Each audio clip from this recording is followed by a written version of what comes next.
현재 베이징은 경악을 금치 못하고 있습니다. 카자흐스탄의 철도 사업, 공항 사업에 이어 이제 도로 건설 프로젝트까지 대한민국에 밀려났다는 사실 때문이죠. 전 세계 건설 업계가 한국의 알마티 순환도로 건설 사업에 집중하고 있는 가운데 중국은 획기적인 조건과 막대한 규모의 로비 자금까지 동원했지만 카자흐스탄은 결국 한국을 택했습니다. 한국을 선택한 것은 천만다행이지만 중국을 거절한 그 속내는 도무지 이해하기 어렵다는 반응이 지배적이었죠. 트럼프 전 미국 대통령조차 한국과 카자흐스탄 사이에 존재하는 깊은 역사적 유대관계에 대해서는 인지하지 못했을 것입니다. 심지어 극도의 위협 상황 속에서도 한국은 기적적으로 국면을 역전시켰고 CNN, BBC를 비롯한 유럽 주요 언론들은 이를 미래적인 상황이라 규정하며 긴급 분석을 이어가고 있습니다. 대체 어떤 사건들이 발생했던 것일까요? 오늘 그 숨겨진 이야기를 시작합니다. 저는 러시아 모스크바에서 도로 설계 전문가로 활동하고 있는 이고르 보로닌이라고 합니다. 카자흐스탄인이지만 러시아에서 태어났죠. 제가 한국과 인연을 맺게 된 과정은 실로 운명과 같았습니다. 5년 전 중국의 1대1로 프로젝트에서 겪었던 끔찍한 경험 이후로 저는 더 이상 해외 프로젝트를 맡지 않겠다고 굳게 다짐했었거든요. 당시 목숨을 잃은 동료들의 얼굴이 지금도 생생하게 떠오릅니다.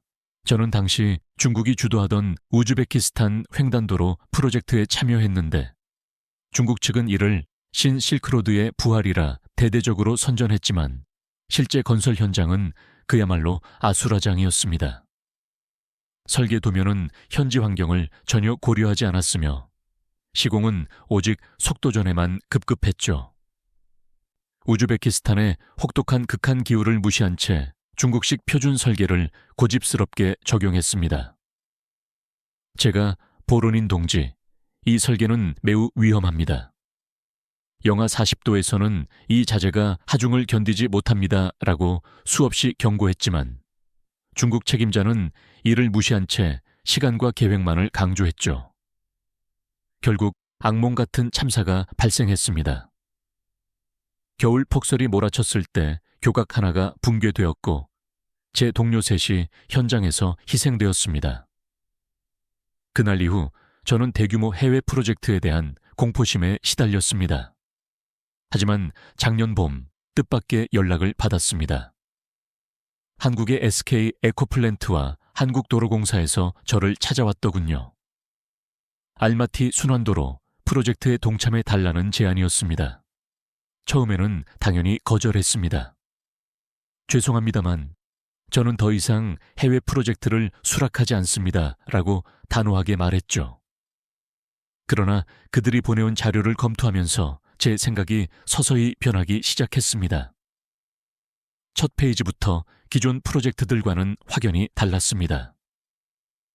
카자흐스탄 알마티 지역 기후 분석, 과거 50년간의 기상 데이터라는 제목이 시선을 사로잡았는데 이는 중국팀이 단 한 번도 제시하지 않았던 핵심 정보였습니다. 더욱 놀라운 점은 그 다음이었습니다.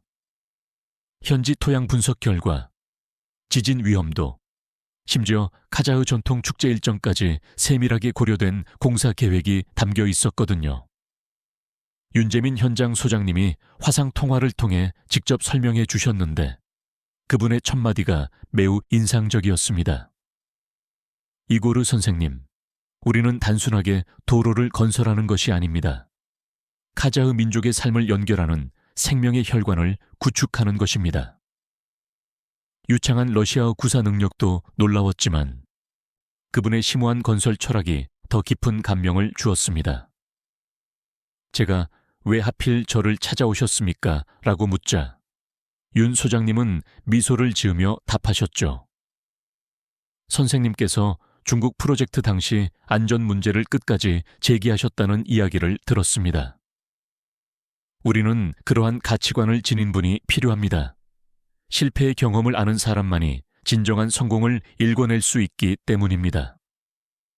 그 말에 5년 만에 처음으로 가슴이 벅차올랐습니다. 누군가가 제 실패를 인정하면서도 그것을 소중한 자산으로 평가해 준 것이었으니까요. 게다가 한국팀이 준비한 자료에는 고구려와 실크로드의 역사적 연관성에 대한 내용도 포함되어 있었습니다. 탕글레칸이라는 단어를 아시나요? 이는 사실 단군 항검을 뜻하는 용어입니다. 저희는 3000년 전 같은 뿌리에서 시작되었으며 1500년 전에는 고구려가 중앙아시아와 활발하게 교류했습니다. 우리는 그 오랜 인연의 길을 현대적으로 다시 연결하는 중입니다. 한수연 팀장님도 통화에 참여하셨는데 그분은 한국도로공사에서 운영 관리를 책임지고 계신다고 했습니다. 이고르 선생님, 우리는 도로를 건설하고 끝내는 것이 아니라 향후 16년간 직접 운영할 계획입니다. 따라서 처음부터 완벽하게 건설해야만 합니다. 라고 강조하시더군요. 결국 저는 다시 한번 용기를 내어 한국팀과 함께하기로 결심했습니다. 하지만 카자흐스탄으로 향하는 비행기 안에서도 불안감은 쉽게 가시지 않았죠. 과연 이번에는 다를까? 또다시 비극적인 상황이 반복되는 것은 아닐까? 그러나 곧 제가 얼마나 잘못된 생각을 했는지 깨닫게 해주는 일들이 연이어 벌어졌습니다. 알마티 공항에 도착했을 때 가장 먼저 눈에 띈 것은 한국팀이 들고 나온 환영 현수막이었습니다. 놀랍게도 한국어와 러시아어뿐만 아니라 카자흐어로도 카오시 켈디니스 환영합니다 라는 문구가 적혀 있었죠. 중국팀은 3년 동안 현장에서 일하면서도 카자흐어 인사말 하나 제대로 구사하지 못했는데 말입니다. 윤재민 소장님을 실제로 만나보니 화상통화로 봤을 때보다 훨씬 더 듬직하고 신뢰감을 주었습니다. 그런데 정말로 놀라운 장면을 목격했습니다.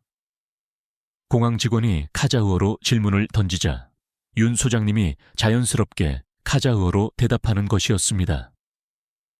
미스 키우릴리스 알라느나 바라무스, 우리는 건설 현장으로 가려고 합니다. 라는 뜻이었죠.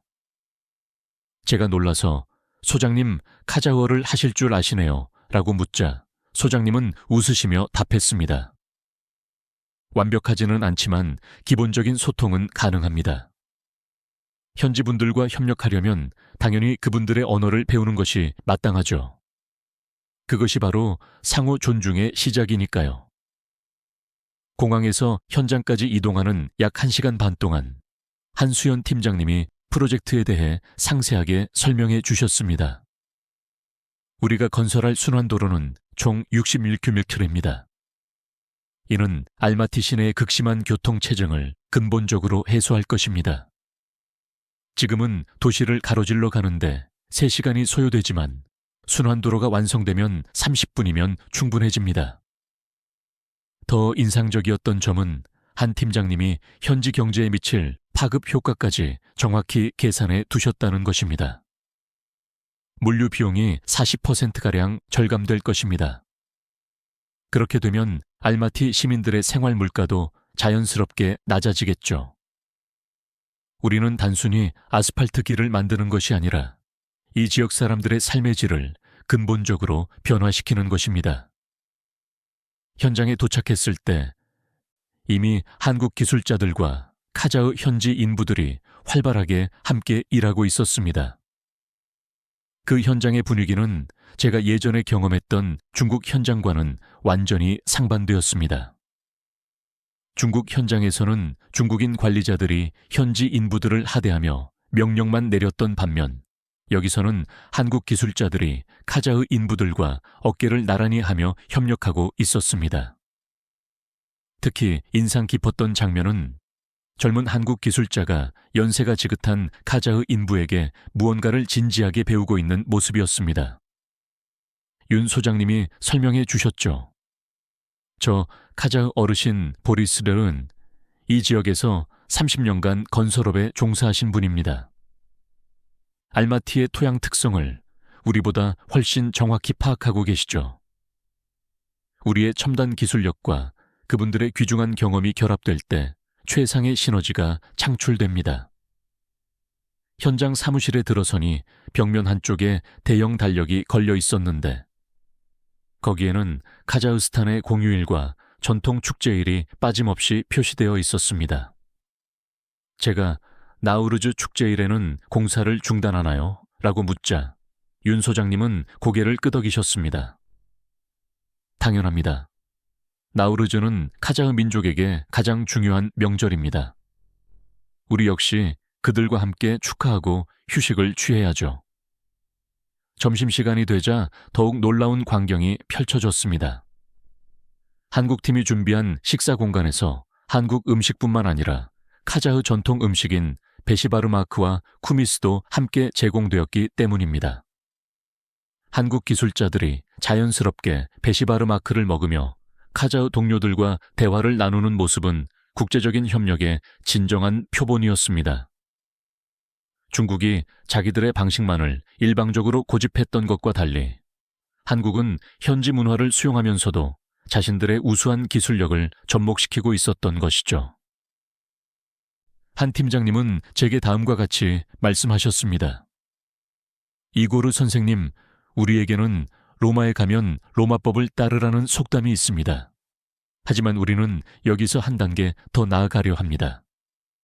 카자흐스탄에 와서 카자흐를 배우고 함께 새로운 길을 개척하는 것입니다. 오후에 진행된 기술회의에서도 한국팀의 세심한 배려에 또 한 번 감탄했습니다. 모든 자료가 한국어, 영어, 러시아어, 카자흐어, 즉 4가지 언어로 완벽하게 준비되어 있었으며 회의 진행 중에도 통역을 통해 모든 참가자가 내용을 완벽히 이해할 수 있도록 배려했습니다. 그러나 제 마음 한편에는 여전히 불안감이 자리 잡고 있었습니다. 겉으로는 완벽해 보였지만 실제 공사가 시작되면 예상치 못한 문제들이 발생하지 않을까 우려되었기 때문입니다.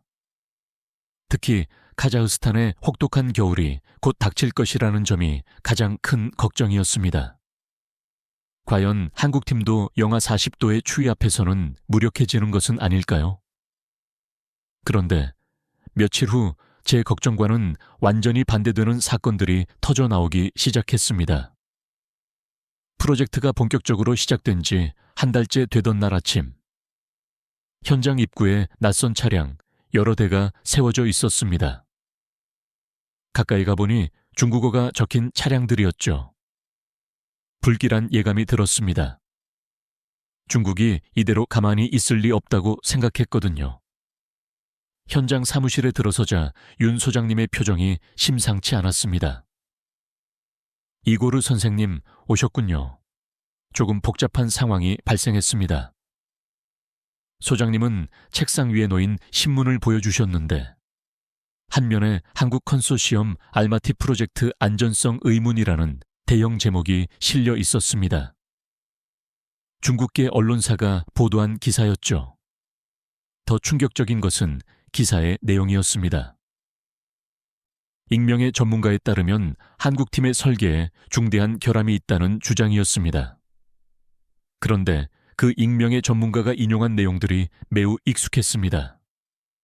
제가 5년 전 중국 프로젝트에서 지적했던 문제점들을 교묘하게 왜곡하여 한국 프로젝트에 억지로 끼워 맞춘 것이었습니다. 제가 놀라서 이건 제가 예전에 작성했던 보고서 내용입니다 라고 말하자 한 팀장님이 고개를 끄덕이셨습니다.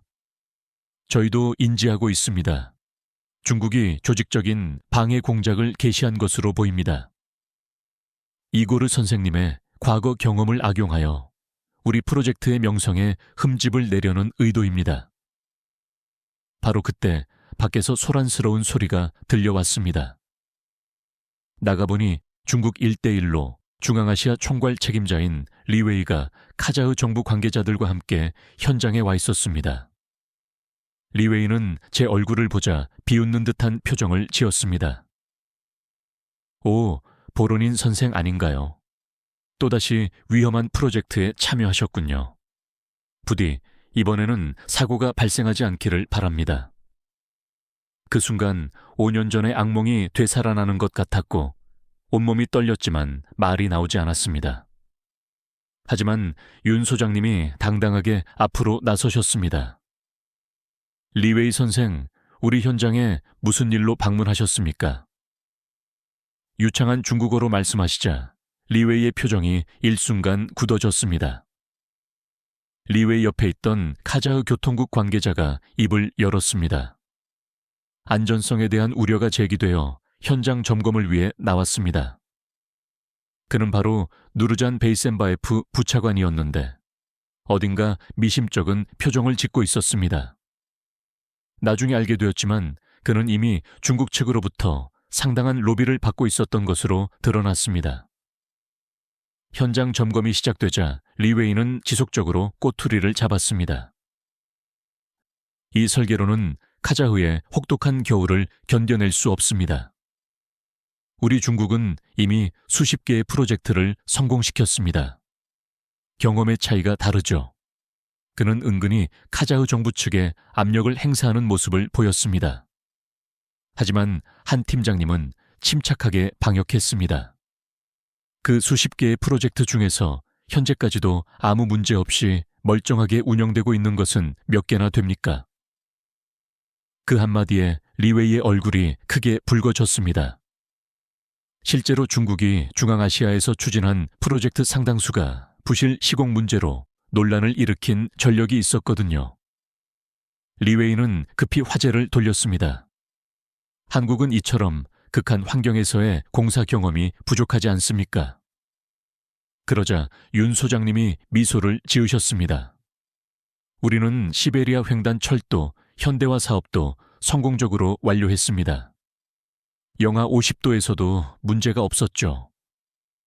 그러면서 준비해온 자료를 제시하셨는데 한국의 동계 시공 기술에 대한 상세하고 정량적인 데이터였습니다. 점검이 끝난 후 리웨이는 쓴 표정으로 돌아갔지만 누르잔 부차관은 여전히 의심스러운 눈빛을 거두지 않았습니다. 두고 보겠습니다. 조금이라도 문제가 발생하면 즉시 계약을 재검토할 것입니다. 라는 말을 남기고 그는 떠났습니다. 그날 저녁 윤 소장님은 전체 회의를 소집했습니다. 여러분, 이제 진정한 싸움이 시작되었습니다. 중국은 우리가 성공하는 것을 결코 좌시하지 않을 것입니다. 하지만 우리는 전공법적인 역량으로 모든 것을 입증할 것입니다. 그러면서 놀라운 전략을 발표하셨습니다. 사실 우리도 이러한 상황을 이미 예상하고 있었습니다. 따라서 모든 공정을 투명하게 대중에 공개할 것입니다. 매주 진행 상황을 카자흐 언론에 브리핑하고 시민들도 현장을 견학할 수 있도록 할 것입니다. 우리는 숨길 것이 전혀 없으니까요. 이것은 비밀주의로 일관했던 중국과는 완전히 대척점에 있는 접근 방식이었습니다. 한 팀장님도 덧붙였습니다. 우리는 카자흐 국민들의 신뢰를 얻는 것이 가장 중요합니다. 그들이 우리 편이 되어준다면 어떤 방해 공작도 효력을 발휘할 수 없습니다. 다음 날부터 한국팀의 대외 홍보 전략이 실행되었습니다. 카자흐 유력 일간지에 프로젝트 진행 상황을 상세히 소개하는 기사가 실렸고 소셜미디어에는 한국 기술자들과 카자흐 인부들이 함께 협력하는 모습이 담긴 사진과 영상이 업로드되어 큰 반향을 일으켰습니다. 그러나 중국의 방해 행위는 멈추지 않았습니다. 일주일 후 한국 컨소시엄 자금 조달 난항이라는 제목의 또 다른 기사가 나왔는데 이는 7천억 원 규모의 대출이 무산될 위기에 처했다는 내용이었습니다. 금융권에 종사하는 제 친구가 전화로 소식을 전해왔습니다. 이고르, 중국이 국제금융기관들에 엄청난 압력을 가하고 있어 한국 프로젝트에 대출을 제공하지 말라고 말이야. 이 소식을 듣고 정말 암담했습니다. 자금이 중단되면 프로젝트는 시작도 전에 끝나는 것이나 마찬가지였으니까요. 그런데 며칠 후 한 팀장님이 씩 웃으며 말씀하시더군요. 걱정하지 마세요. 우리도 가만히 있지 않았습니다. 도대체 무슨 비책이 있는 것인지 궁금했는데 곧 그 답을 알게 되었습니다. 작년 11월 중순 카자흐스탄에는 평년보다 일찍 겨울이 찾아왔습니다. 아침에 일어나 보니 밖은 온통 새하얗게 변해 있었고 온도계는 이미 영하 25도를 가리키고 있었습니다. 현장으로 가는 라디오에서는 기록적인 한파가 예상된다는 뉴스가 흘러나오고 있었습니다. 현장에 도착했을 때 상황은 매우 심각했습니다. 굴착기 한 대가 시동이 걸리지 않았고 콘크리트 타설 작업도 중단된 상태였죠. 카자흐 인부들도 걱정스러운 표정이었습니다. 베테랑 인부 보리스 어르신이 혀를 차며 말했습니다. 이렇게 일찍 추위가 닥치다니 올겨울은 정말 혹독할 것 같습니다. 윤 소장님은 긴급 회의를 소집하셨습니다. 예상보다 빨리 겨울이 왔지만 우리는 만반의 준비가 되어 있습니다. 그러시면서 놀라운 계획을 발표하셨습니다. 이제 한국의 독자적인 동계 시공 기술을 본격적으로 적용할 때가 왔습니다. 특히 우리만의 특별한 기술을 선보일 것입니다. 그 기술이 바로 온도식 집안 보온 공법이었습니다. 처음 들었을 때는 농담인 줄 알았습니다. 제가 놀라서 온돌이요? 그 한국 전통 바닥 난방 방식을 공사장에 적용한다는 말입니까? 라고 묻자 한 팀장님은 진지하게 설명해 주셨습니다. 맞습니다. 온돌의 원리를 응용한 것입니다. 콘크리트 타설 구간에 하부에 열선을 깔고 따뜻한 공기를 순환시켜 영하의 날씨 속에서도 적정 온도를 유지하는 기술이죠. 이는 이미 한국에서는 여러 차례 성공적으로 검증된 기술입니다. 준비 작업이 시작되었는데 한국 기술자들의 손놀림은 정말 숙련되어 있었습니다. 마치 이러한 극한 상황을 수없이 경험한 것처럼 침착하게 대응하더군요. 특수보온 텐트를 설치하고 열선을 까는 작업이 일사천리로 진행되었습니다. 더 인상적이었던 것은 카자흐 인부들의 반응이었습니다. 처음에는 반신반의했지만 실제로 작업 구간의 온도가 상승하는 것을 보고는 감탄을 금치 못했습니다. 보리스 어르신은 신기해하며 말했죠. 이야, 정말 따뜻하군요. 이렇게 하면 겨울에도 공사를 진행할 수 있겠네요. 그런데 이틀 후 더 큰 시련이 닥쳤습니다. 기상청 예보보다 훨씬 강력한 눈보라가 몰아친 것이죠. 바람이 어찌나 거센지 서 있기도 힘들 정도였고 체감 온도는 영하 40도까지 급락했습니다. 이런 날씨에는 중국 프로젝트 때도 무조건 작업을 중단해야 했습니다. 하지만 한국팀은 달랐습니다. 윤 소장님은 방한복을 갖춰 입고 현장에 나타나셨습니다. 이런 날일수록 더욱 철저히 준비해야 합니다. 모두의 안전이 최우선입니다. 하지만 포기하지는 않습니다. 그러면서 직접 현장을 돌아다니며 안전 상태를 점검하셨습니다. 그때 놀라운 광경을 목격했습니다. 한국 기술자들이 카자흐 인부들과 함께 임시 대피소를 만들고 있었는데 그 안에 작은 난로들을 설치하고 뜨거운 차와 간식을 준비하여 교대로 휴식할 수 있도록 체계를 갖추었습니다. 11분 작업 후 10분 휴식, 이런 방식으로 체계적으로 운영되었죠. 젊은 한국 기술자 민준서 씨가 설명해 주었습니다.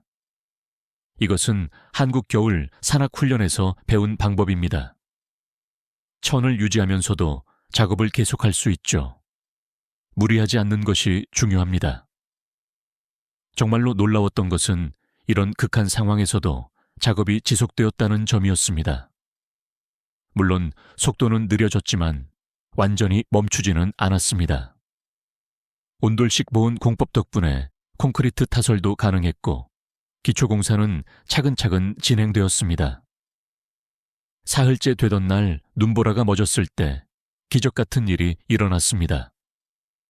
다른 모든 건설 현장들은 작업이 전면 중단된 상태였지만 우리 현장만 유일하게 작업을 계속하고 있었던 것이죠. 이 소식이 알려지자 카자흐 언론이 대서특필했습니다. 한국팀 영하 40도에도 작업 계속. 온돌 기술로 카자흐의 겨울을 정복하다. 누르잔 부차관이 급히 현장을 방문했습니다. 중국 측의 압력을 받고 온 것이 분명해 보였습니다. 이러한 극한 날씨에 작업을 강행하는 것은 매우 위험합니다. 안전사고라도 발생하면 누가 책임을 질 겁니까? 따지듯이 물었지만 윤 소장님은 차분하게 안전관리 시스템을 보여주셨습니다. 모든 작업자의 청화 작업 시간이 실시간으로 모니터링되고 있었고 의료진도 현장에 상시 대기 중이었죠. 저희는 속도보다 안전을 최우선으로 합니다. 하지만 안전하게 할 수 있는 일은 계속하는 것이죠. 그때 보리스 어르신이 앞으로 나서서 말했습니다. 차관님, 저는 30년간 건설 현장에서 일했지만 이렇게 체계적으로 관리하는 팀은 한국 팀이 처음입니다. 한국 사람들은 우리를 진정한 동료로 대우해 줍니다. 다른 카자흐 인부들도 고개를 끄덕이며 동의했습니다. 누르잔 부차관은 더 이상 반박하지 못하고 돌아갔지만 그의 표정은 여전히 심상치 않았습니다. 분명 다른 수단을 동원할 것 같았죠. 그리고 일주일 후 정말 중요한 순간이 다가왔습니다. 중국의 리웨이가 직접 카자흐 언론과 인터뷰를 진행하며 한국팀의 무리한 공사로 인해 곧 대형 사고가 발생할 것이라고 공개적으로 경고했습니다. 심지어 자금 조달 역시 반드시 실패할 것이라고 단언했죠. 바로 다음 날 저희에게 충격적인 소식이 전해졌습니다.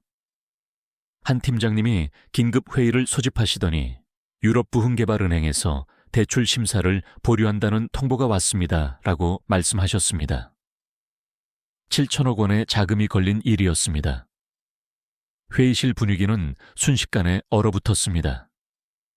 자금이 끊기면 프로젝트는 그대로 종결되니까요.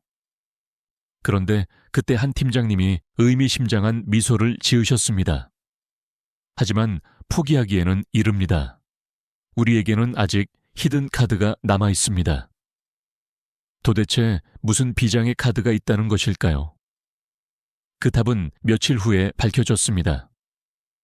한 팀장님이 비장의 카드라고 했던 것이 무엇인지 사흘 후에 알게 되었습니다. 아침에 현장에 도착하니 낯선 외국인들이 와 있었는데 유럽부흥개발은행 실사팀이었습니다.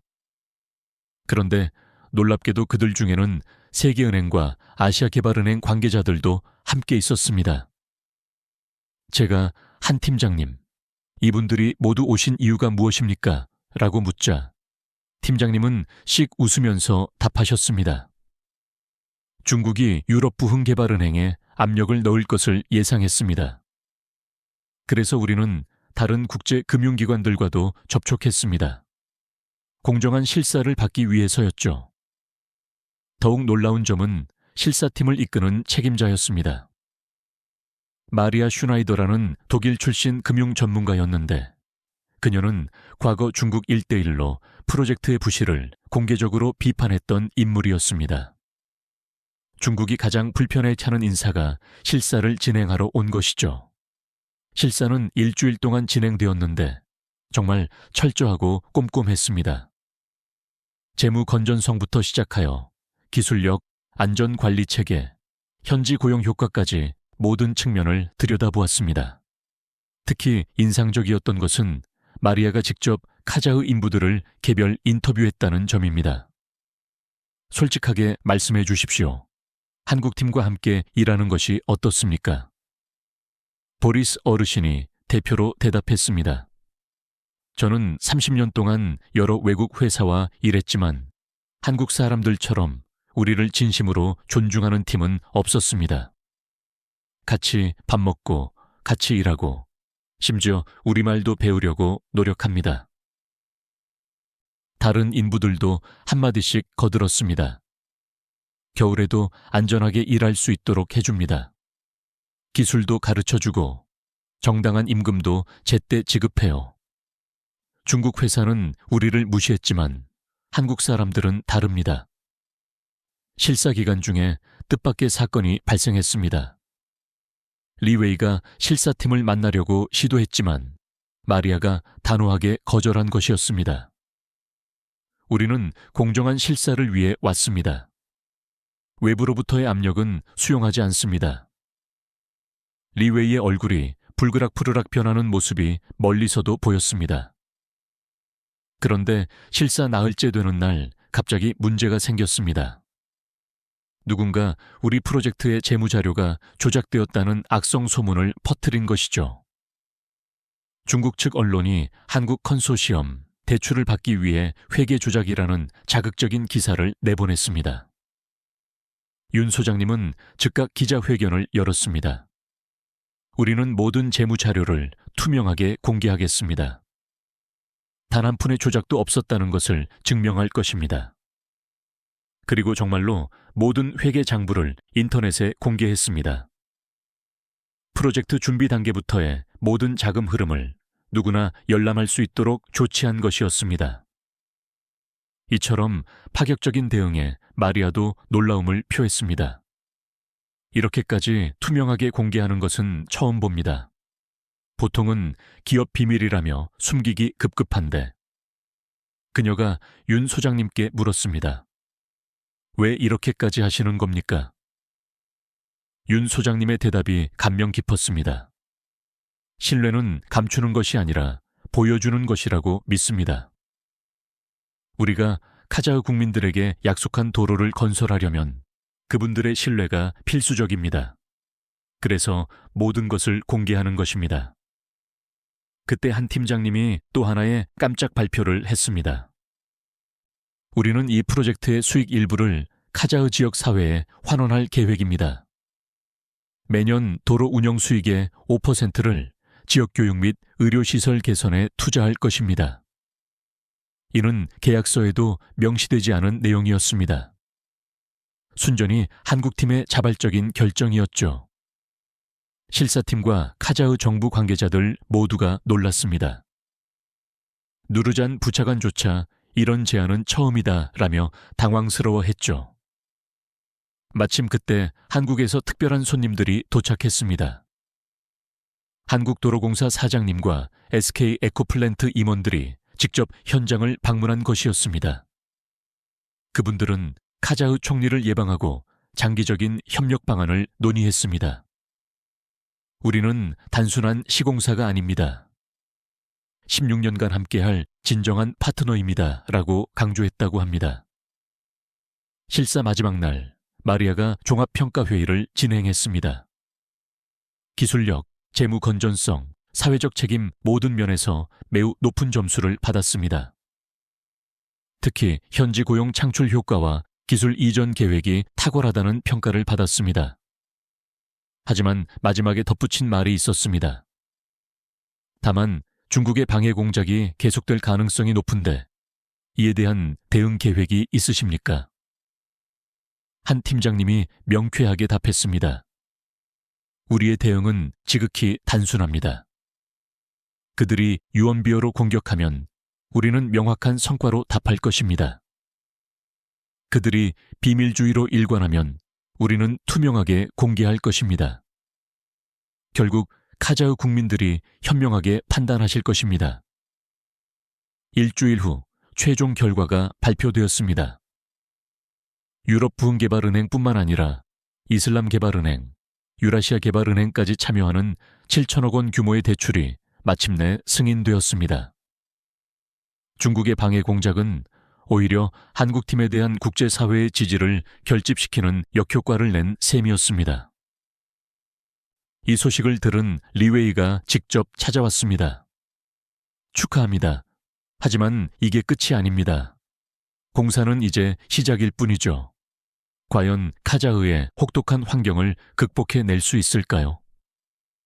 그는 여전히 자신만만한 태도였습니다.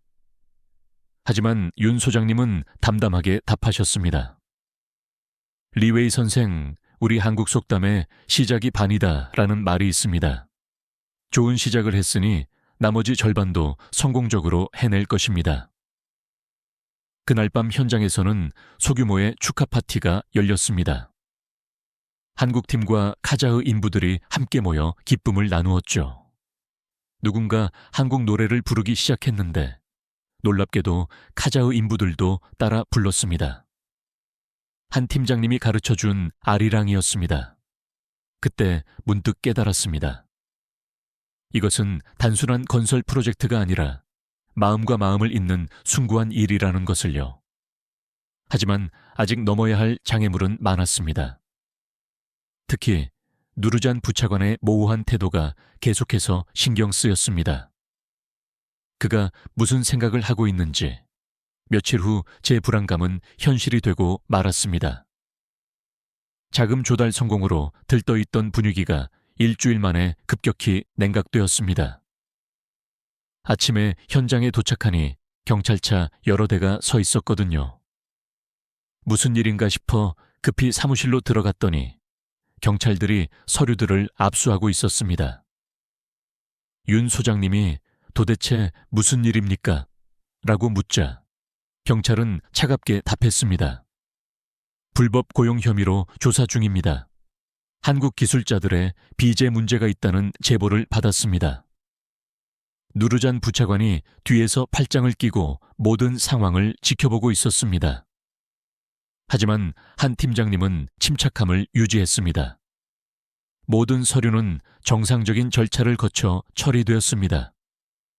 확인해 보시면 곧 아실 겁니다.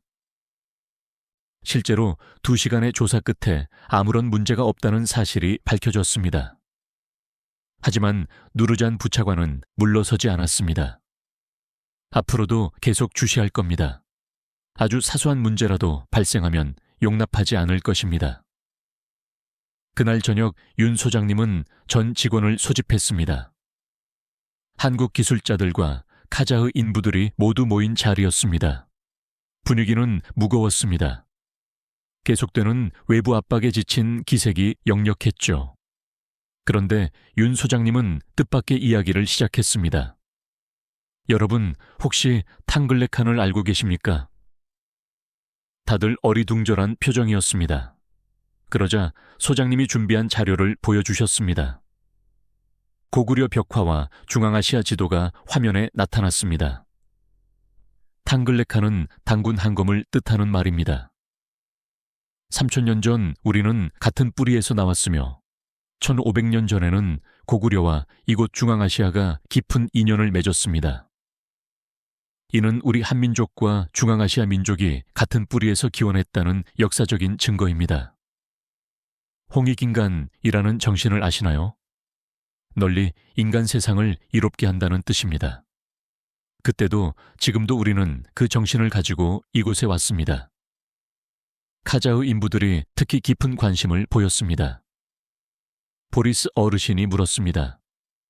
정말로 우리가 같은 뿌리였다고요?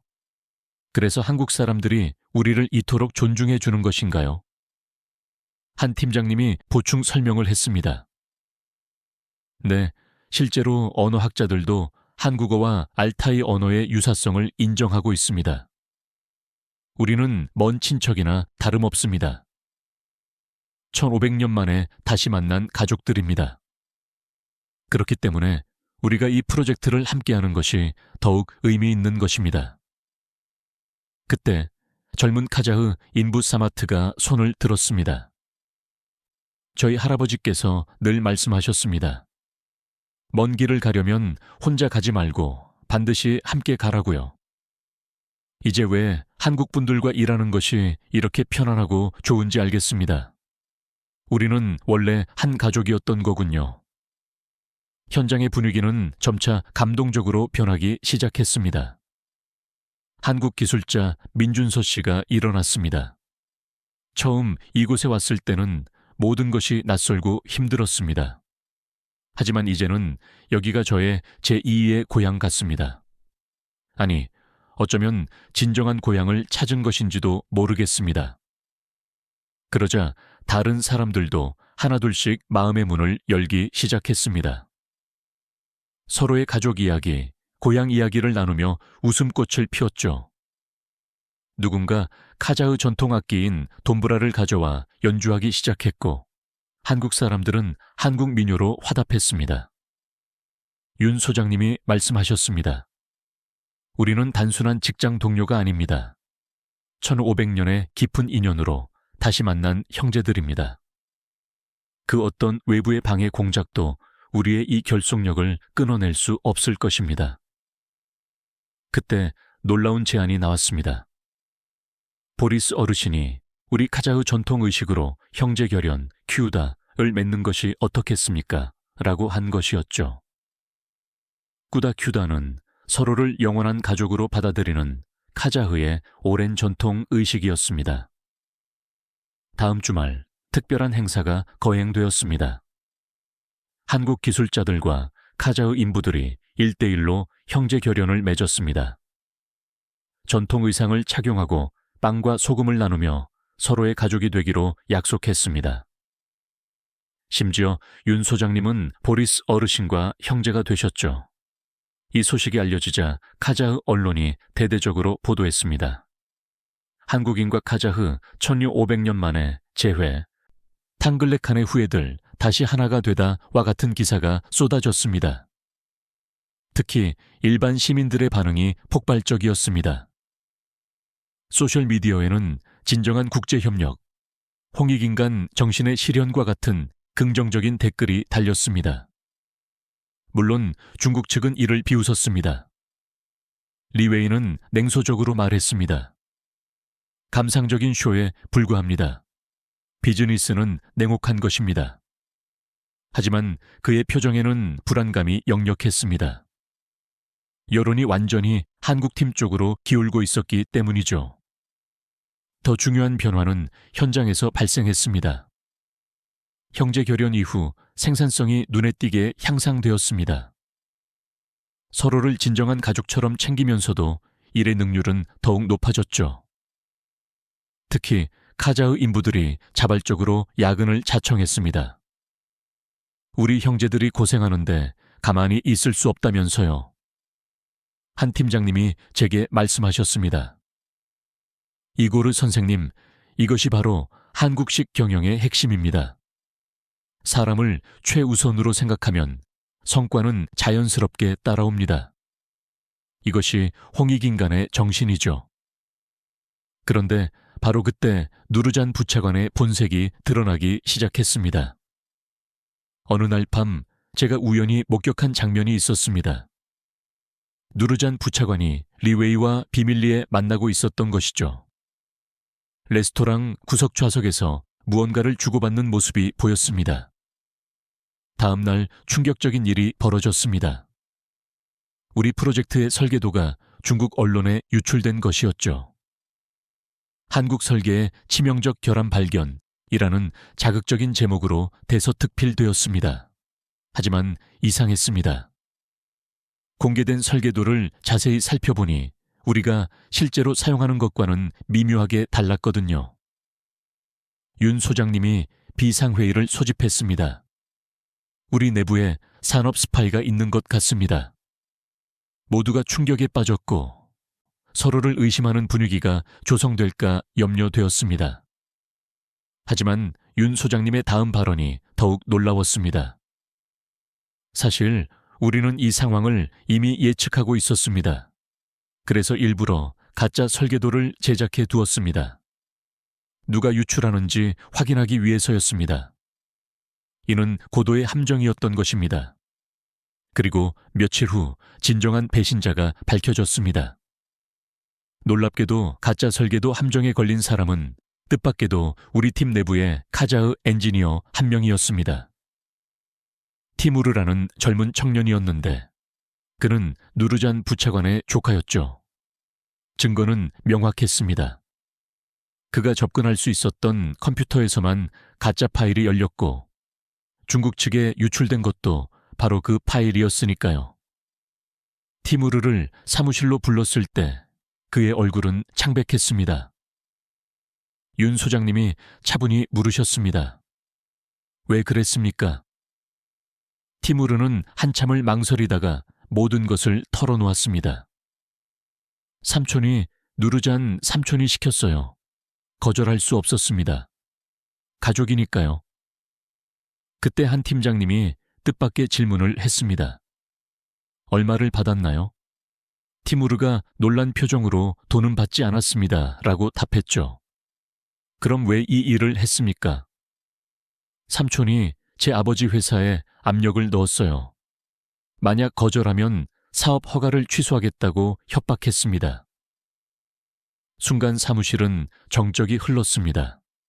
분노보다는 안타까움이 느껴졌습니다. 티무르 역시 피해자였던 것입니다. 윤 소장님이 깊은 한숨을 쉬며 말씀하셨습니다. 티무르 씨, 당신도 우리 가족이었는데 왜 우리에게 믿고 이야기하지 않았나요? 그때 보리스 어르신이 나섰습니다. 소장님, 이 아이를 부디 용서해 주십시오. 카자흐 사회에서는 가족의 압력을 거부하기가 정말로 어렵습니다. 저도 그 심정을 이해합니다. 다른 카자흐 동료들도 고개를 끄덕이며 동조했습니다. 하지만 더 큰 문제가 남아 있었습니다. 이제 누르잔 부차관의 검은 속셈이 드러난 이상 그가 어떤 방식으로 대응할지 예측할 수 없었거든요. 예상대로 이틀 후 누르잔 부차관이 현장에 들이닥쳤습니다. 산업 스파이 행위를 이유로 이 프로젝트를 즉시 중단시키겠습니다. 라고 으름장을 놓았죠. 그런데 윤 소장님은 침착하게 대응하셨습니다. 차관님, 우리가 유출한 것은 가짜 설계도였습니다. 진짜 설계도는 안전하게 보관되어 있죠. 오히려 이 일로 중국과 차관님의 관계가 명확히 드러난 것 같은데요. 누르잔 부차관의 얼굴이 붉어졌습니다. 무슨 헛소리를 하는 겁니까? 하지만 그때 한 팀장님이 태블릿을 들어 보이셨습니다. 거기에는 누르잔 부차관이 리웨이와 만나는 결정적인 사진들이 담겨 있었죠. 우리도 나름대로 준비를 했습니다. 이 자료들은 카자흐 반부패위원회에서 관심을 가질 만한 내용들입니다. 상황은 완전히 역전되었습니다. 누르잔 부차관은 아무 말도 하지 못하고 현장을 떠났습니다. 그리고 놀랍게도 그날 오후 티무르가 다시 찾아왔습니다. 저를 용서해 주신다면 제가 알고 있는 모든 것을 말씀드리고 싶습니다. 티무르의 증언은 충격적이었습니다. 중국이 카자흐 정보 관료들에게 조직적으로 로비를 하고 있었으며 우리 프로젝트를 방해하기 위한 구체적인 계획까지 수립해 두었다는 것이었죠. 다음 주에 대규모 시위를 계획하고 있습니다. 한국 프로젝트가 환경을 파괴한다는 명분을 내세워서요. 윤 소장님은 즉시 결단을 내리셨습니다. 우리가 먼저 움직여야겠군요. 티무르 씨, 당신을 믿고 다시 기회를 드리겠습니다. 우리 모두는 가족이니까요. 티무르의 눈에는 눈물이 고였습니다. 정말 감사합니다. 결코 실망시키지 않겠습니다. 그 후 일주일 동안 우리는 철저하게 대비했습니다. 시위가 예정된 날, 우리는 먼저 대규모 주민 설명회를 개최했습니다.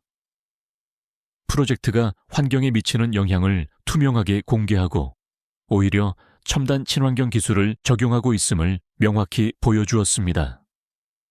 특히 인상적이었던 것은 카자흐 인부들의 진솔한 증언이었습니다. 보리스 어르신을 비롯한 현지 직원들이 나서서 한국팀은 우리 땅을 우리보다 더 아끼고 있습니다. 라고 증언했습니다. 중국 프로젝트 때는 폐기물을 아무렇게나 버렸지만 한국 사람들은 모든 것을 분리수거하고 재활용합니다. 라고 덧붙였죠. 결정적인 순간은 한 시민이 질문했을 때였습니다. 왜 한국이 우리를 이토록 도우려는 것입니까? 윤 소장님이 일어나서 답하셨습니다. 우리는 1500년 전부터 형제였습니다. 탕글레칸, 즉 단군 항엄의 후예들이 다시 만난 것입니다. 홍익인간 정신으로 서로를 돕는 것이 당연하지 않습니까? 그 말에 회의장 분위기는 완전히 바뀌었습니다. 박수가 터져 나왔고 수많은 시민들이 프로젝트를 지지한다고 나섰습니다. 중국이 준비한 시위대가 현장에 도착했을 때는 이미 상황이 종료된 뒤였죠. 리웨이가 직접 현장에 나타났습니다. 패배를 인정하지 않는 듯한 표정으로 말했습니다. 이번에는 운이 좋았군요. 하지만 공사는 아직 시작도 안 했지 않습니까? 진정한 싸움은 이제부터입니다. 그런데 그때 놀라운 일이 발생했습니다. 티무르가 앞으로 나서서 유창한 중국어로 말하기 시작한 것이었습니다. 리웨이 선생, 더 이상은 안 됩니다. 당신들이 우리 정부 관료들에게 뇌물을 제공한 증거를 제가 모두 가지고 있습니다. 이제 그만 물러나세요. 리웨이의 얼굴이 창백해졌습니다.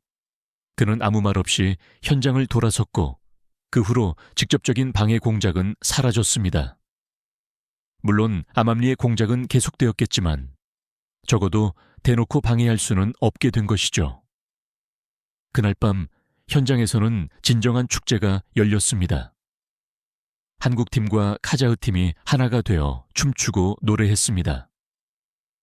티무르도 그 자리에 있었는데 동료들이 그를 따뜻하게 포용해 주었습니다. 실수는 누구나 한다. 중요한 것은 바로잡는 것이다 라며 격려했죠. 윤 소장님이 모두를 모아놓고 말씀하셨습니다. 오늘 우리는 거대한 산을 하나 넘었습니다. 하지만 이제 진짜 시작입니다. 지금부터 우리가 건설할 도로는 단순한 콘크리트 구조물이 아닙니다. 1500년의 인연을 연결하는 다리가 될 것입니다. 한 팀장님도 덧붙였습니다. 맞습니다. 우리가 여기서 성공한다면 이는 한국과 카자흐스탄만의 승리가 아닙니다. 진정한 상생협력의 모범적인 모델이 될 것입니다. 중국의 일방적인 방식과는 확연히 다른 함께 가는 길을 전 세계에 보여주는 것이죠. 다음 날부터 본격적인 공사가 재개되었습니다. 놀랍게도 카자흐 정부에서 전폭적인 지원을 약속했습니다.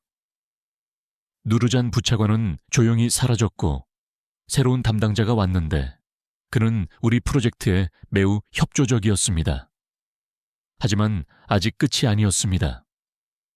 겨울이 다시 다가오고 있었고 이번에는 작년보다 더욱 혹독할 것이라는 예보가 있었습니다. 게다가 중국은 여전히 국제사회에서 우리 프로젝트를 깎아내리려 했습니다. 그런데 며칠 후 전혀 예상치 못한 곳에서 도움의 손길이 도착했습니다. 12월 초, 카자흐스탄 기상청이 경고를 발표했습니다. 올겨울은 지난 50년 중 가장 추운 겨울이 될 것이며 영하 50도까지 기온이 떨어질 수 있다는 예보에 모두가 극도로 긴장했습니다. 심지어 현지 건설업계에서는 모든 공사를 전면 중단해야 한다는 의견이 나오기도 했습니다. 그런데 뜻밖의 인물이 우리를 찾아왔습니다. 러시아 극지건설연구소의 안드레이 이반노프 박사였습니다. 그는 과거 시베리아 횡단 철도 현대화 사업 때 한국팀과 협력했던 경험이 있다고 했습니다. 당신들의 온돌 공법 이야기를 들었습니다. 제가 개발한 극저온 콘크리트 기술과 결합하면 어떨까요? 윤 소장님의 눈이 반짝였습니다. 이반노프 박사님, 정말로 가능한 일입니까? 박사가 가져온 자료는 정말 놀라웠습니다. 영하 60도에서도 타설이 가능한 특수 콘크리트 배합 기술이었죠. 한국의 보온 기술과 러시아의 극한지 기술이 만난다면 불가능은 없을 것입니다. 한 팀장님이 즉시 실무 협의를 시작했습니다. 박사님, 대가는 어떻게 생각하십니까? 그런데 이반노프 박사의 대답이 의외였습니다. 금전적인 대가는 필요 없습니다. 대신 이 기술을 카자흐스탄에 전수해 주십시오. 그리고 제 아들이 한국에서 공부하고 싶어 합니다. 도와주실 수 있을까요? 물론입니다. 우리 회사 장학금 프로그램이 있습니다. 훌륭한 엔지니어가 될 수 있도록 전폭적으로 지원하겠습니다. 윤 소장님이 흔쾌히 약속하셨습니다. 이반노프 박사의 얼굴에 환한 미소가 번졌죠. 감사합니다. 이제 진짜 일을 시작해 봅시다. 일주일 동안 한국, 러시아, 카자흐 기술진이 머리를 맞대고 협력했습니다. 온돌 공법과 극저온 콘크리트를 결합한 새로운 공법이 탄생했습니다. 여기에 카자흐 전통 건축의 지혜까지 더해졌습니다. 보리스 어르신이 제안한 유르트 천막 구조를 응용한 임시보온 시설이 현장에서 큰 도움이 되었습니다. 12월 중순 예보대로 무시무시한 한파가 몰아쳤습니다. 온도계가 영하 48도를 가리키는 날도 있었습니다.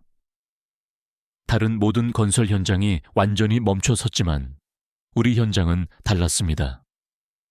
새로운 복합 공법 덕분에 작업이 중단 없이 계속되었거든요. CNN에서 취재를 나왔습니다. 믿을 수 없는 광경입니다. 영하 50도에 육박하는 날씨에 콘크리트를 타설하고 있습니다. 리포터가 놀라움을 감추지 못하며 중계했습니다. 이 뉴스는 전 세계로 퍼져나갔고 각국의 건설 전문가들이 깊은 관심을 표하기 시작했습니다. 그런데 가장 놀라웠던 것은 현장 분위기였습니다. 극한의 추위 속에서도 웃음이 끊이지 않았거든요. 한국 기술자와 카자흐 인부들이 서로를 챙기며 일했고 러시아 팀도 완벽하게 융화되었습니다. 누군가 농담을 했습니다. 우리가 날씨보다 더 뜨거운 것 같아. 모두가 웃음을 터뜨렸습니다.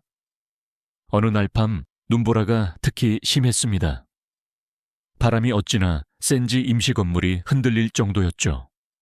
그런데 새벽 3시쯤 긴급 상황이 발생했습니다. 메인 발전기가 고장 난 것이었습니다. 난방이 중단되면 모든 장비가 동파될 위기였죠. 하지만 놀라운 일이 벌어졌습니다. 카자흐 인부들이 자발적으로 나섰거든요. 우리가 해결하겠습니다.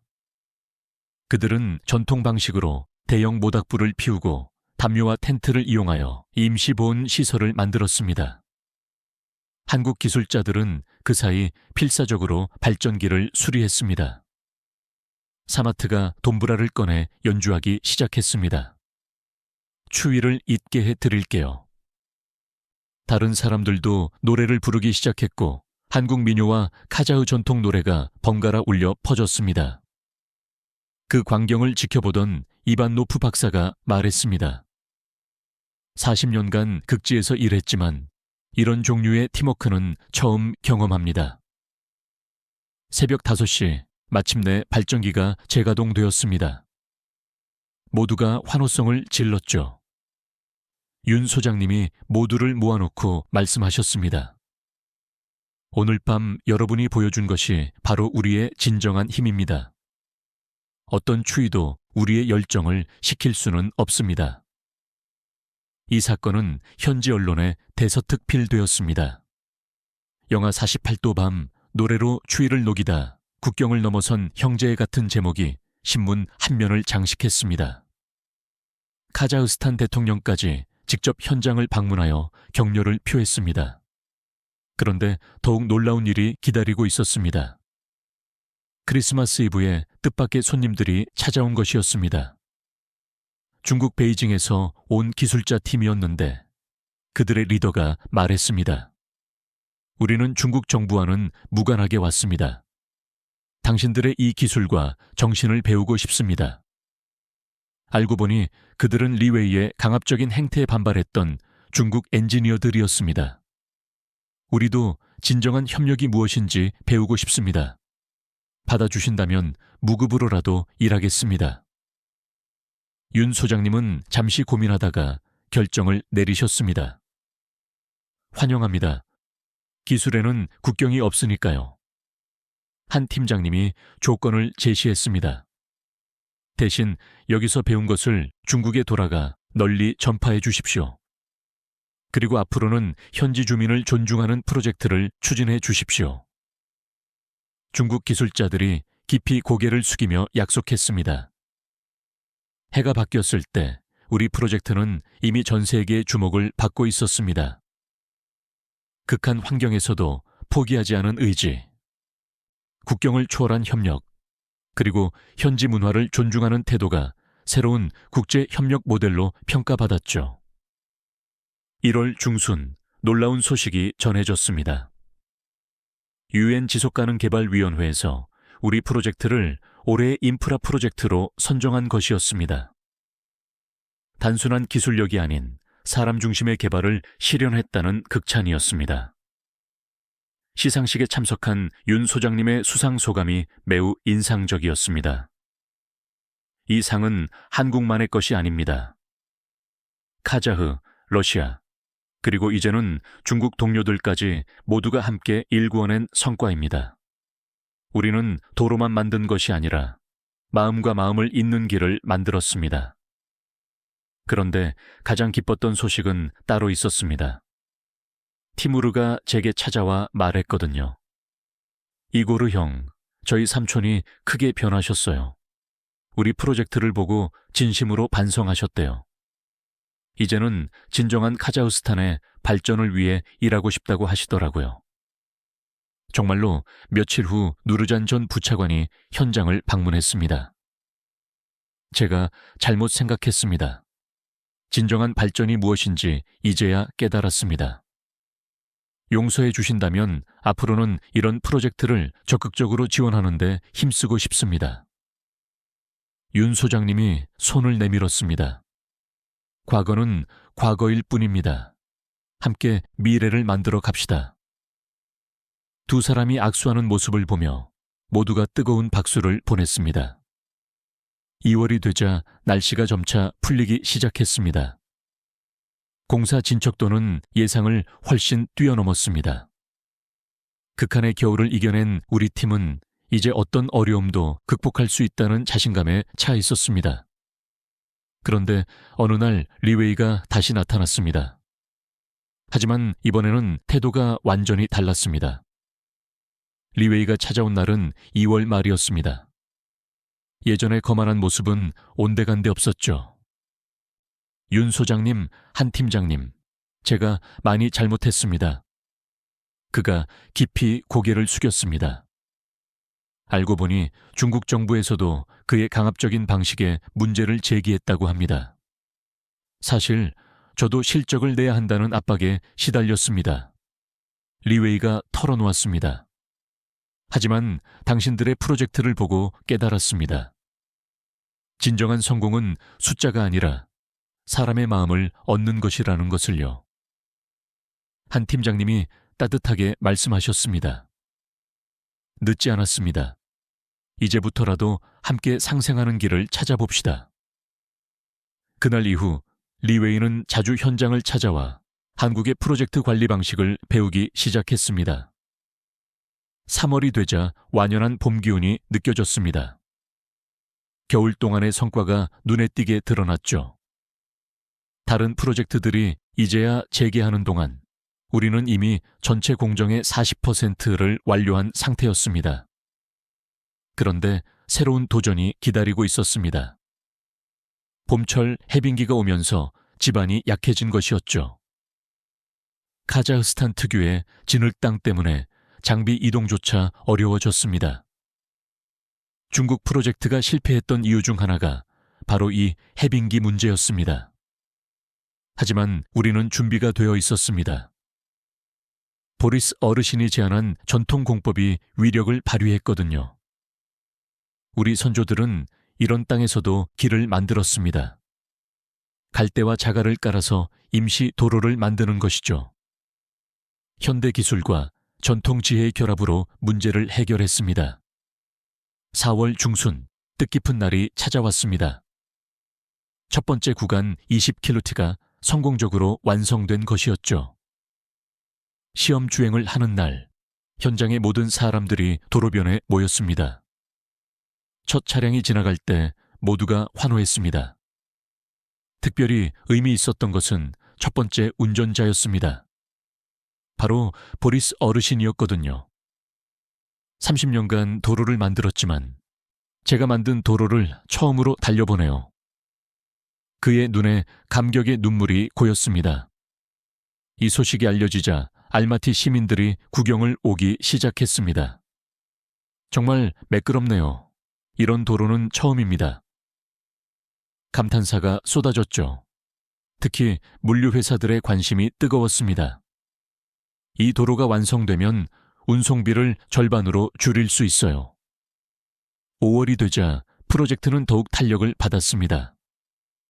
날씨도 좋았고 팀워크도 완벽했죠. 이때 특별한 제안이 들어왔습니다. 카자흐 정부에서 이 프로젝트를 국가모범 사업으로 지정하고 싶다고 한 것이었죠. 더 놀라운 것은 그 다음이었습니다. 우즈베키스탄, 키르기스스탄, 타지키스탄에서도 관심을 보이기 시작한 것입니다. 우리나라에도 이런 프로젝트를 진행해 주실 수 있나요? 중앙아시아 전체로 한국식 인프라 개발 모델이 확산될 조짐이 보였습니다. 윤 소장님은 신중하게 답하셨습니다. 먼저 이 프로젝트를 완벽하게 마무리하겠습니다. 그리고 각국의 상황에 맞는 맞춤형 협력을 논의하죠. 하지만 내심 기뻐하시는 모습이 역력했습니다. 6월 프로젝트 시작 1년이 되는 시점에 의미 있는 행사가 열렸습니다. 한카자흐 우정의 날이었죠. 그동안 형제 결연을 맺은 사람들이 모두 모였고 가족들까지 초대하여 큰 잔치를 벌였습니다. 그 자리에서 감동적인 발표가 있었습니다. 사마트가 일어나 말했습니다. 저는 이 프로젝트에서 일하면서 새로운 꿈이 생겼습니다. 한국에 가서 토목공학을 공부하고 싶습니다. 그래서 제 조국을 위해 더 좋은 인프라를 만들고 싶습니다. 한 팀장님이 즉시 답하셨습니다. 한국도로공사에서 유학 프로그램을 지원하겠습니다. 열심히 공부해서 훌륭한 엔지니어가 되십시오. 사마트뿐만 아니라 여러 카자흐 청년들이 한국 유학의 기회를 얻었습니다. 7월이 되자 공사는 막바지에 접어들었습니다. 전체 공정의 80%가 완료되었는데 이는 예정보다 2달이나 빠른 진행이었습니다. 하지만 윤 소장님은 오히려 더욱 꼼꼼해지셨습니다. 마지막까지 긴장의 끈을 늦추면 안 됩니다. 그런데 이때 마지막 시련이 기다리고 있었습니다. 카자흐스탄 역사상 최악의 폭우가 예보된 것이었죠. 배수시설이 제대로 작동하지 않으면 도로가 물에 잠길 수도 있는 상황이었습니다. 일주일 동안 비가 쏟아졌습니다. 다른 도로들이 침수되는 동안 우리가 만든 구간은 전혀 문제가 없었습니다. 한국의 첨단 배수 기술과 러시아의 동토층 관리 기술, 그리고 카자흐의 지형 지식이 완벽하게 조화를 이룬 결과였습니다. 8월 중순 마침내 전 구간 61km가 완성되었습니다. 개통식 날짜가 정해졌는데 9월 1일 카자흐스탄 건국 기념일에 맞추어서였습니다. 의미 있는 선물이 될 것이라고 모두가 기대했습니다. 개통을 앞두고 특별한 손님이 찾아왔습니다. 바로 저를 처음 스카우트했던 윤재민 소장님의 스승이셨습니다. 한국 토목계의 전설적인 인물인 박종수 박사님이셨죠. 자네들이 해냈구먼. 기술뿐만이 아니라 마음으로 길을 만들었어. 박 박사님은 현장을 둘러보시며 감격스러워 하셨습니다. 내가 평생 꿈꿔왔던 것이 바로 이것이네. 우리 기술로 세계에 기여하는 것, 그것도 상생과 협력의 정신으로 말이야. 그리고 젊은 엔지니어들에게 특별 강연을 해주셨습니다. 기술은 결국 사람을 위한 것입니다. 아무리 훌륭한 도로를 만들어도 그 지역 사람들이 행복하지 않다면 무슨 소용이 있겠습니까? 자네들은 그것을 완벽하게 실현했습니다. 개통식을 일주일 앞두고 언론의 관심은 폭발적이었습니다. 전 세계에서 취재진이 몰려왔고 특히 개발도상국들의 관심이 뜨거웠습니다. 한국식 개발 모델을 저희 나라에도 적용할 수 있을까요? 그런데 가장 의미 있었던 것은 현지 주민들의 반응이었습니다. 시범 운행을 지켜본 한 할머니가 말씀하셨어요. 이제 병원 가는데 30분이면 된다니 우리 손자가 아플 때 얼마나 좋을까요? 그 말에 모두가 뭉클해졌습니다. 드디어 개통식 전날이 되었습니다. 개통식 전날 밤 저는 쉽게 잠을 이룰 수 없었습니다. 1년 반 동안의 여정이 주마등처럼 스쳐갔습니다. 처음 한국팀의 제안을 받았을 때의 망설임, 중국의 방해 공작, 극한의 추위와 싸웠던 날들, 그리고 형제가 된 사람들. 새벽에 현장으로 나가보니 윤 소장님도 나와 계셨습니다. 잠이 잘 안 오시나 봐요. 제가 물으니 씩 웃으시며 답하셨죠. 내일이면 이 소중한 사람들과 헤어진다고 생각하니 아쉬워서요. 그때 하나둘씩 사람들이 모여들기 시작했습니다. 한국팀, 카자흐팀, 러시아팀, 심지어 중국팀까지 모두 같은 마음이었나 봅니다. 누군가 모닥불을 피웠고 자연스럽게 둘러 앉았습니다. 보리스 어르신이 먼저 입을 열었습니다. 1년 반 전만 해도 상상도 못했어요. 외국인들과 이렇게 가족이 될 줄은. 사마트도 덧붙였습니다. 저는 이제 한국이 제2의 고향 같습니다. 아니, 우리는 원래 한 가족이었잖아요. 한 팀장님이 조용히 말씀하셨습니다. 이 프로젝트의 진정한 성공은 도로 자체가 아닙니다. 바로 여러분들입니다. 국경과 언어를 초월하여 하나가 된 우리가 진짜 성공의 증거입니다. 그때 티무르가 일어났습니다. 저 때문에 모두가 힘드셨는데 그럼에도 용서해 주시고 가족으로 받아주셔서 평생 잊지 않겠습니다. 그의 눈에 눈물이 고였습니다. 리웨이도 진심을 털어놓았습니다. 저는 이 프로젝트를 망치려고 했던 사람이었습니다. 하지만 여러분은 저까지도 품어주셨죠. 중국에 돌아가서 반드시 이러한 상생의 정신을 전파하겠습니다.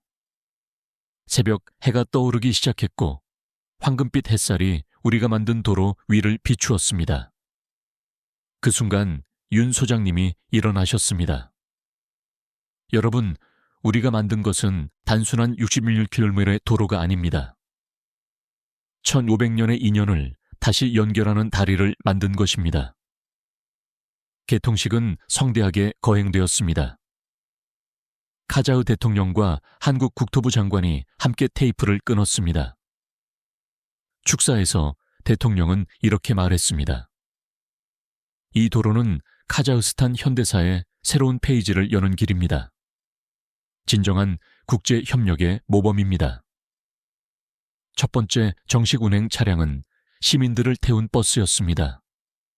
3시간이 걸리던 길을 30분 만에 주파하자 탑승객들이 환호했습니다. 기적이에요. 이제 우리 삶이 바뀔 거예요. 그런데 가장 감동적인 순간은 따로 있었습니다. 개통식이 끝난 후 현장에서 일했던 모든 사람들이 도로 위에 섰습니다. 한국인, 카자흐인, 러시아인, 중국인 할 것 없이 모두 손을 맞잡고 긴 줄을 만들었죠. 누군가 우리가 해냈다 라고 외치자 모두가 함께 함성을 질렀습니다. 그 순간 저는 깨달았습니다. 우리는 정말로 불가능을 가능으로 만들었다는 것을요. 그것도 경쟁이 아닌 협력으로, 배제가 아닌 포용으로 말이죠. 지금 저는 다시 모스크바로 돌아왔습니다. 하지만 매달 카자흐스탄을 방문합니다.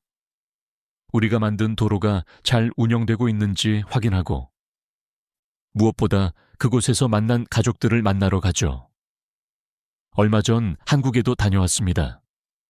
사마트가 서울대학교에서 토목공학을 공부하고 있거든요. 그 친구가 말하더군요. 형, 저는 반드시 훌륭한 엔지니어가 되어서 카자흐스탄을 발전시킬 거예요. 한국에서 배운 기술과 이 숭고한 정신으로요.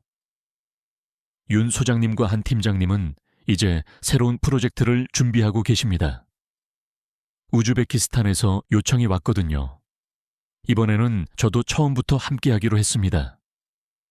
이제는 그 어떤 두려움도 없습니다. 우리가 함께라면 어떤 난관도 극복할 수 있다는 것을 알게 되었으니까요.